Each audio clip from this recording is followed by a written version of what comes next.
Imagine stepping outside one morning and seeing a woman with a pair of bolt cutters aimed straight at your Jeep. You'd think you were dreaming, right? But I wasn't dreaming. This was real life.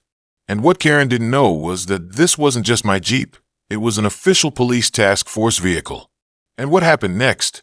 Let's just say she picked the wrong Jeep to mess with. My name's Jake, and I live in a quiet suburban neighborhood. Or at least, it used to be quiet before the HOA drama started. Now, for those of you who've never dealt with an HOA before, let me explain. They're basically a group of people who think they run the neighborhood. They make up rules about how tall your grass can be, what color your house can be painted, even what kind of car you can park in your own driveway. And in my neighborhood, Karen was queen of the HOA, president, self-appointed neighborhood watch, and general busybody. She had one goal: making sure everything looked perfect. Perfect lawns, perfect flowers, perfect vehicles, and that last one is where our story begins. I own a Jeep Wrangler, fully customized, big tires, off-road lights, heavy-duty bumper. Why? Because when I'm not working my regular job, I volunteer with the Special Police Task Force as a consultant for tactical operations. My Jeep isn't just for show. It's equipped for emergency response, and it's technically law enforcement property when it's in service. Now, the HOA didn't care about any of that. Karen decided my Jeep was an eyesore. Too big, too rugged, and in her words, making the neighborhood look like a war zone. She wanted it gone. First came the warning letters, then the fines, then the constant emails about how I was violating the community vehicle aesthetics rule. But here's the thing. I wasn't violating anything.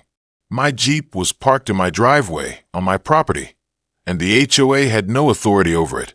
Plus, it was cleared by the local police department. Karen didn't like that answer. And when Karen doesn't get her way, she doesn't stop, she doubles down. One day, I noticed her outside, taking pictures of my Jeep from every angle like she was preparing an evidence file.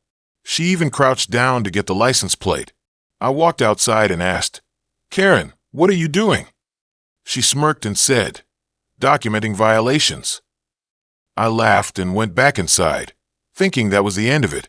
I had no idea that those pictures were just the beginning of something much, much worse.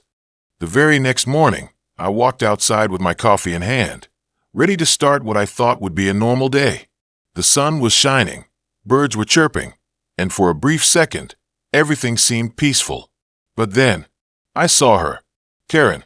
There she was, standing in my driveway like she owned the place, clutching a massive pair of bolt cutters that looked straight out of an action movie.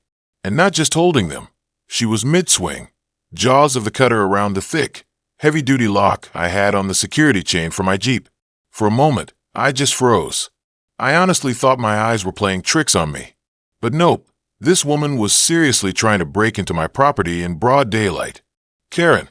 I shouted, my voice louder than I expected. She jolted like a deer caught in headlights, then spun around, scowling at me as if I was the one doing something wrong. And that's when she went full Karen mode. "This vehicle is not authorized to be parked here," she barked, hands on her hips now, bolt cutters dangling like some kind of HOA badge of honor. The HOA board voted. It's leaving today. I almost laughed. Honestly, it took everything in me not to spit out my coffee. "Karen, you can't just cut my lock and take my Jeep. That's trespassing and theft." She rolled her eyes so hard I swear I heard them click. "No," she snapped. "It's called enforcing the rules." I took a step closer, calm but firm. "The rules don't apply to law enforcement property." That stopped her for half a second. "Law enforcement property. Please, don't lie to me." Without another word, I walked over and pointed to the official decal inside the windshield. Small, discreet, but absolutely legitimate. Karen leaned in, squinting at it, and then scoffed like it was a bad sticker from a toy store. "Fake. Nice try." Before I could even get another word out, she whipped out her phone like a gunslinger and started dialing. She turned her back to me, spoke in that smug HOA tone, and then hung up. Turning back around, she smirked like she'd just won the lottery. "A tow truck is on its way," she announced, folding her arms. "If you want to avoid extra fines, I suggest you move it before it gets hauled off." That's when it hit me. She wasn't bluffing. She really thought she could take my Jeep.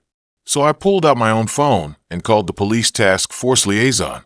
Explained the whole situation as fast as I could. HOA president cutting locks and calling a tow truck on an official vehicle. The officer on the line didn't even hesitate. "Do not let anyone move that Jeep," he said firmly. "Stall them if you have to. We're sending units now." Stall them? Oh, I could definitely do that. Because just as I hung up, I heard the loud, beeping sound of a tow truck backing into my driveway. The tow truck pulled in, and Karen stood there like a general commanding an army. "Take it away!" she shouted dramatically. The driver looked confused. "Ma'am, is this your vehicle?" Karen pointed at me. "No, it's his. He's in violation of HOA rules, and I authorized the tow." The driver turned to me. "Sir, touch that Jeep," I said calmly. "And you're committing a crime. That's an official police vehicle. You tow it, you'll be arrested." Karen laughed. "Oh, please. He's lying. It's just his ugly Jeep. Tow it now." The driver hesitated. "Ma'am, I need proof of ownership. And why does this thing have police markings inside?" Karen's face went red. "Ignore that. It's fake." At this point, I started recording everything on my phone. Karen noticed and screamed, "You can't record me." I smiled. "Actually, I can. You're on my property, cutting my lock." Karen lost it. She started yelling at the tow truck driver, calling me names, threatening to fine me thousands. The driver backed off a little, clearly not wanting to get involved in a potential crime. And then, I saw it. The first police cruiser turning the corner. And behind it, 2 black SUVs. Karen didn't see them yet. She was too busy screaming about HOA bylaws. But when those vehicles pulled up and 6 officers in tactical gear stepped out, the look on her face was priceless. Karen froze mid-sentence as the officers walked up. One of them, a big guy in full tactical vest, asked, "Who cut the lock?"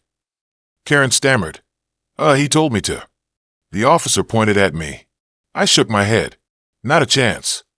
Another officer inspected the lock pieces on the ground and said, "This is government property. Cutting it is a federal offense." Karen started panicking. I didn't know. I thought it was just his Jeep. The lead officer held up a document from the glove compartment. "This vehicle is registered to the City Police Task Force. That means you tampered with official law enforcement property." Karen's face went pale. I can explain, but there was no explaining. The officer pulled out handcuffs and said, "Ma'am, you're under arrest for destruction of government property and attempted theft." Karen screamed, cried, begged. The tow truck driver quietly left without saying a word.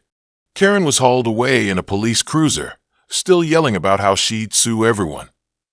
The HOA board showed up minutes later, looking horrified. They tried to smooth things over, but it was too late. Word spread like wildfire. Neighbors filmed the whole thing and posted it online. HOA Karen, the neighborhood tyrant, arrested for messing with the wrong Jeep. A week later, the HOA held an emergency meeting. Karen was removed as president. They sent me an apology letter.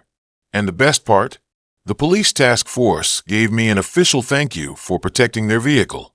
Karen, she faced criminal charges and a fat legal bill. And me? I still park my Jeep in the same spot, right where she hated it the most. Lesson of the day: never mess with someone's property, especially when that property belongs to law enforcement.